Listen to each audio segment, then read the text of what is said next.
오늘은 말라기서 2장 17절 말씀부터 3장 6절 말씀까지 함께 봉독하시겠습니다. 말라기서 2장 17절 말씀부터 3장 6절 말씀까지입니다. 함께 봉독하시겠습니다.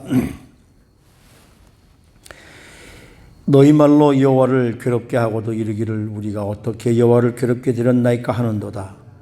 이는 너희가 말하기를 모든 악을 행하는 자는 여호와의 눈에 좋게 보이며 그에게 기쁨이 된다 하며 또 말하기를 정의의 하나님이 어디 계시냐 함이니라.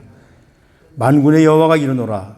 보라, 내가 내 사자를 보내리니 그가 내 앞에서 길을 준비할 것이요 또 너희가 구하는 바 주가 갑자기 그의 성전에 임하시리니 곧 너희가 사모하는 바 언약의 사자가 임하실 것이라. 그가 임하시는 날을 누가 능히 당하며 그가 나타나는 때에 누가 능히 서리요. 그는 금을 연단하는 자의 불과 표백하는 자의 잿물과 같을 것이라. 그가 은을 연단하여 깨끗하게 하는 자같이 앉아서 레위 자손을 깨끗하게 하되 금, 은같이 그들을 연단하리니 그들의 공의로운 제물을 나 여호와께 바칠 것이라. 그때 유다와 예루살렘의 봉헌물이 옛날과 고대와 같이 나 여호와께 기쁨이 되려니와 내가 심판하러 너에게 임할 것이라. 점치는 자에게와 간음하는 자에게와 거짓 맹세하는 자에게와 품꾼의 삭서에 대하여 억울하게 하며 과부와 고아를 압제하며 나그네를 억울하게 하며 나를 경외하지 아니하는 자들에게 속히 증언하리라. 만군의 여호와가 말하였느니라.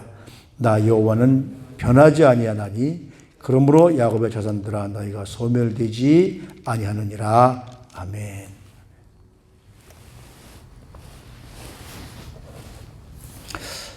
하나님이 마음속에 없는 사람들은 외형상으로 보기에 훌륭한 것 같고 깨끗한 것 같고 거룩한 것 같지만 하나님을 모르기 때문에 하는 모든 일들이 하나님께 큰 죄를 범하고 사는 겁니다. 근데 전능하신 하나님은 그 모든 것을 다 살피시고 계시고 판단하고 계십니다. 그러다 보니까 그런 사람들은 어떻게 사느냐면요. 죄의식이 상실되기 때문에 선악을 구별할 수 있는 것이 상실돼 버리고 말아요. 그래서 선과 악을 구별하지 못합니다. 여기 오늘 17절 말씀을 보면 우리가 그 앞에서 그 2장 16절까지 말씀을 통해서 볼 때에 그들이 자꾸 하나님과 질문을 합니다. 그래서 우리가 무엇을 행했는지를 모르고 그들의 삶의 거짓이 팽배하고 그래서 힘든 일을 당하면서도 왜 힘든 일을 당했는지 모르니까 하나님께서 그렇게 말씀하시는 거예요. 지금 너희가 말로 여호와를 괴롭게 하고도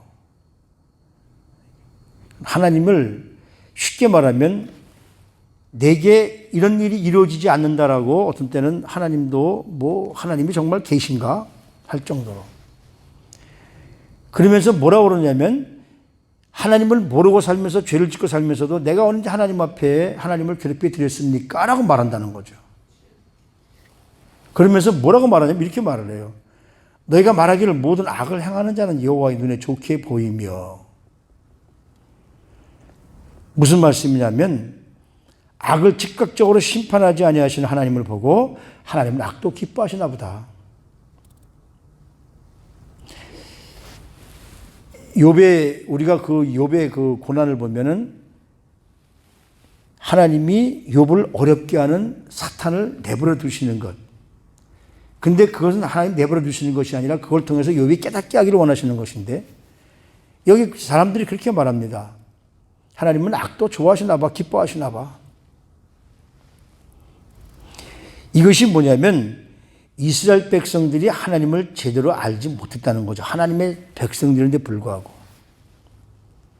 그래서 하나님에 관한 무지하기 때문에 무지한 것으로서 하나님을 지금 기쁘지 않게 괴롭게 하면서도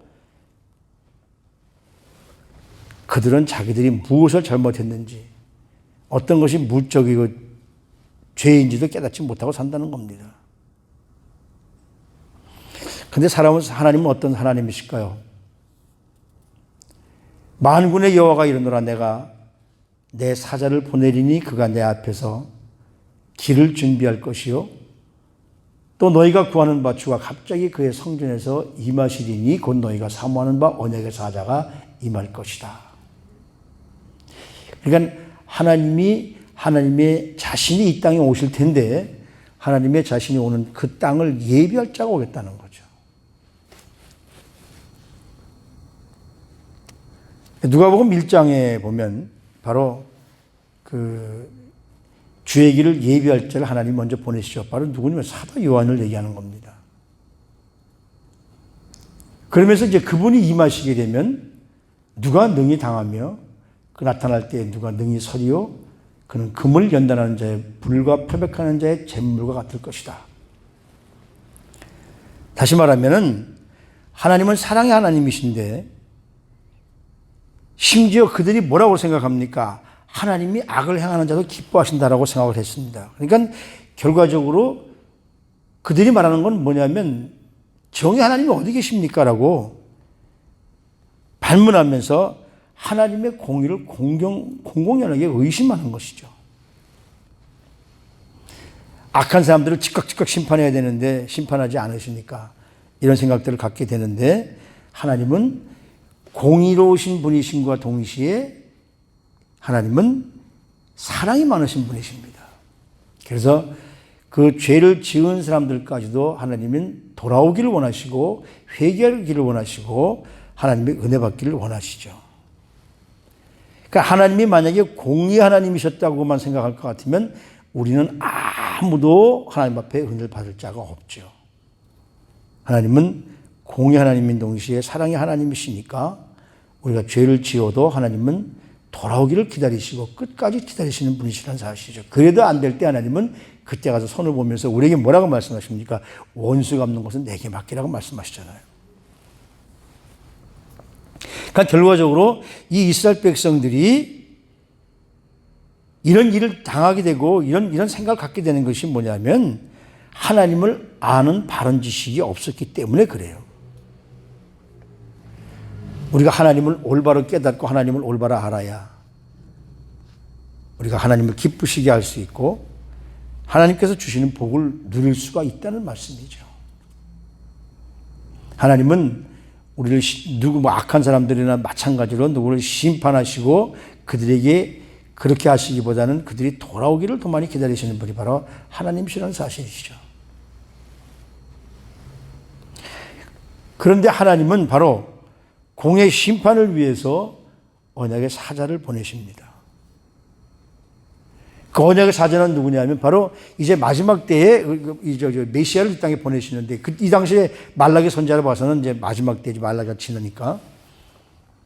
그래서 그 사자는 바로 우리를 금같이 은같이 연단하셔서 마지막 심판 때에 하나님의 말씀을 듣고 견딜 수 있는 은혜를 허락해 주신다는 것이죠. 예수라는 이름이 뭡니까? 예수라는 이름이 마태복음 1장에 보면 뭐라고 합니까? 자기 백성을 죄에서 구원할 자. 그러니까 우리 주님은 바로 이 땅에 오신 이유가 뭐냐면 자기 백성을 그들의 자기 죄에서 구원할 자가 바로 예수 그리스도시라는 것이죠. 그가 오신다는 겁니다. 그래서 그가 3절 말씀에 보면 은을 연단하여 깨끗하게 하는 자같이 앉아서 레위 자손을 깨끗하게 하되, 레위 자손은 누굽니까? 바로 우리 그리스도인들을 의미합니다. 그들을 연단을 통해서 깨끗한 은금과 같이 연단하리니 그들이 공의로운 제물로 나 여호와께 바칠 것이다. 그 깨끗한 사람, 하나님이 우리에게 그 제물을 바치고 하나님이 우리에게 모든 그 제사를 드리면서 바칠 때 깨끗하지 않은 헌물을 하나님이 사실은 받지 않으십니다. 그래서 우리가 앞에서 그런 말을 하지 않습니까? 너희가 도둑질한 헌물을 가지고 오고 너희가 죄를 지은 헌물을 가지고 오는데 그런 건 받지 않으실 것이다. 그래서 우리가 바로 우리를 깨닫게 하시려고 연단시키셔서 우리가 하나님 앞에 올바로 서게 만드시고 우리가 하나님께 나를 드릴 때 우리가 그 어제 16절 말씀을 보면서 어떤 사람들을 하나님이 받으십니까? 결혼을 통해서 이혼하지 말아라. 이혼한다는 것은 그때 지금이야 뭐 법적으로 이혼하는 것이 뭐 아무것도 아니지만 그 당시에는 이혼하려면 뭐냐면 남자가 여자를 그냥 버려버리면 그냥 이혼이에요. 그래서 여기 뭐라 그러냐면 옷으로 학대를 가리는 자. 지금 여인을 내보내고 다른 여인을 받아들이면서도 자기는 아닌 것처럼 자기를 가리는 자. 그러니까 말하자면 뭐라 그럴까요? 위선적인 사람들이라고 할까요? 그런 사람들의 예물을 하나님이 받지 않으신다. 그래서 너희 심령을 삼가 지키고 거짓을 행하지 말고 위선 행하지 말아라. 그래서 우리가 정말 하나님 앞에 나아가서 말씀으로 말미암아 우리가 변화되어지고 우리를 연단시킬 때 그 연단을 통과한 자들, 그 연단을 통과한 자들이 하나님 앞에 깨끗한 모습으로 드릴 때에 그때 하나님께서 우리가 드리는 제물을 받아주신다는 것이죠. 그 4절 말씀에 보면 그때의 유다의 예루살렘의 봉헌물이 옛날과 고대와 같이 나 여호와께 기쁨이 되리라. 정말 우리가 이 마지막 때에 올바로 살지 않고 위선적인 삶을 살면 하나님은 결코 기뻐하시지 않으십니다. 그래서 여기 뭐라고 그러냐면은 내가 심판하러 너에게 임할 것이다. 하나님 마지막 때에 심판하러 임하시는데 어떤 사람을 심판하시느냐면 율법에 위배된 사람들. 그 사람들이 누굽니까? 여기 보니까 점치는 사람, 간음하는 사람, 거짓 맹세하는 사람, 품꾼의 싹새에 대하여 억울하게 하는 사람, 과부와 고아를 압제하는 사람, 나그네를 억울하게 하는 사람, 그리고 나를 경외하지 않은 자들에게, 하나님을 두려워할지 모르는 자들에게 하나님이 마지막 때에 엄청난 심판이 있을 것이라고 말씀하시는 거예요. 그러면서 우리 그리스도인들에게는 뭐라고 말씀하셨냐면 나 여호와는 변하지 아니하나니 그러므로 야곱의 자손들아 너희가 소멸되지 아니하리라. 야곱의 자손들은 누굽니까? 하나님의 자손들이죠. 하나님의 택하신 자손들은 하나님의 사랑으로 우리 모든 것이 끝까지 회복될 것이라는 말씀입니다. 하나님이 택하신 백성들을 향해서 하나님은 절대로 변하지 않는 사랑을 부어주실 거예요. 여기 스스로 하나님께서 말라기 선지자를 통해서 뭐라고 말씀하시느냐면 나는 약속을 변한 적이 없는 하나님이라고 말씀하시는 거예요. 우리가 사람들이 하나님의 약속을 변하고 우리가 하나님을 멀리했지 하나님은 한 번도 우리를 변하지 않았던 분이에요. 지금도 우리가 잘못된 길에서 돌아오기를 원하시고 마치 자기 아내를 학대하면서 내쫓기를 원하면서도 사람들에게는 아닌 것처럼 보이면서 옷으로 가리는 그런 사람들을 하나님은 절대로 간과하지 않으신다는 겁니다. 하나님을 대적하는 사람들은 하나님이 반드시 벌을 내리시고 하나님을 부지런히 찾는 사람들에게는 하나님이 반드시 축복을 허락해 주시고 악한 사람들에 대해서는 반드시 악한 심판을 받게 하신다는 것이죠. 그러니까 여기서 우리가 분명히 깨달을 수 있는 것은 교회 다니고 하나님을 믿는다고 하면서 이스라엘 지금 말라기 선지자가 이스라엘 백성들 할 때는 다 그들 하나님 백성들 아닙니까? 그런데도 하나님을 안다고 하는데 하나님을 제대로 모르기 때문에 죄를 짓고 있다는 사실이에요. 우리도 마찬가지입니다. 아무리 10년, 20년, 몇십 년 오랫동안 다닌다 할지라도 하나님을 제대로 알지 못하면은 우리는 제대로 알지 못하기 때문에 죄에 빠진다는 거예요. 그러면서 내가 언제 하나님을 괴롭게 했습니까? 하나님이 악한 사람들을 그냥 놔두기 때문에 하나님이 잘못하시는 건 아닙니까? 이렇게 반문한다는 거예요. 그래서 그런 사람들을 하나님이 메시아를 보내셔서 연단시키시고 그래서 그들이 하나님을 올바라고 알게 하시고 변치 않는 하나님의 사랑을 가지고 야곱의 자손들아, 즉 우리 그리스도인들에게 그 말씀을 올바르게 깨닫고 하나님을 우리가 올바로 만났을 때 그분들은 절대로 하나님께서 소멸하지 않고 축복을 허락해 주신다는 거예요. 어떤 사람이 그 부부가 외동아들을 키우고 있었습니다. 근데 이 아들이 외동아들이다 보니까 아버지와 약속한 것을 날마다 지키질 않아요. 이 아이가 이제 좀 커서 이제 초등학교쯤 들어갈 때쯤 되면서 아빠와 약속을 했는데 분명히 약속을 하고서 지키질 않습니다. 그래서 아빠가 그런 말을 합니다. 또다시 약속을 어기면 추운 날 다락방에서 자기 할 테니까 그리 알아라. 그런데 이 아이는 또 약속을 어깁니다. 그래서 아버지는 경고한 대로 다락방에다가 그 아이를 가두고, 그리고는 밤에 내려왔는데 추운 겨울날 다락방으로 아이를 올려보내서 그 추운 다락방에 혼자 있게 하고는 아버지가 잠을 못 잡니다. 아이를 이 추운 겨울날 그곳에서 춥게 떠는 아이를 생각하면서 잠을 못 이루는 것이죠. 그때 남편의 마음을 헤아린 부인이 이렇게 얘기합니다. 여보, 당신의 마음이 아픈 건 알지만 지금 아이를 데리고 오면 이 아이는 누구의 말도 듣지 않는 고집불통으로 아이가 자라게 될 거니까 그냥 놔두세요. 그런데 아버지는 어떻냐면 당신 말이 맞아. 하지만 지금 이 아이가 다락방에서 얼마나 춥고 무서울까. 그냥 도저히 잠을 잘 수가 없네. 그리고는 그 밤에 일어나서 다락방 가서 올라가 보니까 아이는 그 추운 다락방에서 이불도 덮지 않고 누운 채로 그냥 잠이 들어 있는 거예요. 딱딱한 바닥에, 추운 바닥에. 아버지가 그 아이를 그 다락방에 가서 팔베르라고 꼭 안아주니까 그 아이가 잠을 자다가 깨서는 따뜻한 아버지의 품으로 다시 파고 들어옵니다. 그러면서 이 아이가 깊은 아버지의 사랑을 느낍니다. 원망도 했지만 이 추운 겨울날 올라와서 자기를 안아주는 아버지의 사랑을 느끼게 되죠. 우리는 잘못된 하나님, 우리의 잘못된 그 모습에서 책망하시는 하나님을 원망하기도 하고, 과연 하나님이 계십니까? 라고도 하기도 하고, 이런 상황에서 하나님 어떻게 이러실 수 있습니까? 라고 우리는 불평하기도 합니다. 그 정도 가지고 참 지독하다고, 나를 왜 이렇게 버려두시냐고 그렇게 생각할 수 있습니다. 그러나 그 아이가 그 차가운 다락방에서 힘들게 잠이 들었을 때에, 그 바닥에 누웠을 때 거기 찾아온 아버지가 자기를 안아주고 따뜻한 모습으로 자기를 녹여줄 때, 그때가 정말 아버지의 따뜻한 사랑을 느낄 때라는 것이죠. 우리도 마찬가지입니다.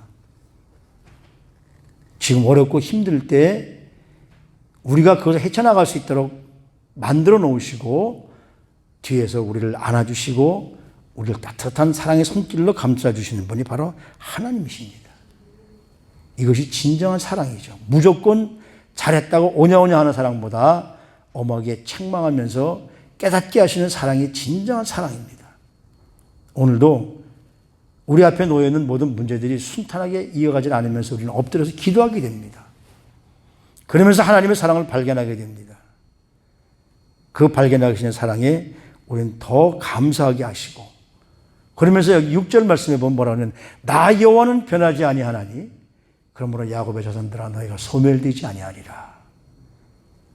지금 잠깐 우리를 책망하셔서 깨닫게 하시는 상황이라 할지라도 하나님의 뜻은 하나님의 뜻대로 반드시 이루어질 것이라는 것이죠. 거기에 우리의 인간의 뜻을 가미하지 마시기 바랍니다. 하나님께서 하시는 대로 따라가면서 하나님이 감싸 안아주시는 그 따뜻한 사랑에 늘 감복하여서 하나님의 사랑을 만끽하시고 하나님의 사랑을 느끼시는 우리 성도님들 모두가 되시기를 주님의 이름으로 부탁을 드립니다. 하나님, 우리는 내가 알고 싶은 것만 알고 하고 싶은 것만 하고 만지고 싶은 것만 만지고 살아가는 정말 부족한 사람들입니다. 그렇게 우리는 삶을 살았다고 이 시간에 고백을 합니다. 그러나 하나님, 하루하루 살아가면서 하나님의 사랑을 더 깊이 알아갈 수 있도록 도와주시고 사랑의 하나님 앞에 공의 하나님 앞에 서야 하는 마지막 날에 정말 우리가 어떤 모습으로 서야 될 것을 늘 깨닫고 살아갈 수 있는 사랑하는 성도님들이 될 수 있도록 그래서 하나님의 기쁨에 동참할 수 있도록 하나님 저들을 축복해 주시옵소서. 오늘도 우리 앞에 놓여 있는 많은 문제들 우리는 인간적인 모습을 가지고 이것을 해결해 보려고 하지만 분명한 것은 하나님께서 하나님의 뜻대로 하나님의 방법으로 이루실 것을 분명히 믿습니다. 오늘도 그 믿음으로 승리하고 주님께 맡기고 주님의 사랑을 막 바라보며 주님께서 공의와 사랑으로 우리를 이끄시는 하나님을 따라가면서 하나님의 사랑을 만끽하는 우리 사랑하는 성도님들이 될 수 있도록 우리 시온교회 성도님들을 축복해 주시옵소서. 존귀하신 우리 구주 예수 그리스도 이름으로 감사하며 기도드리옵나이다.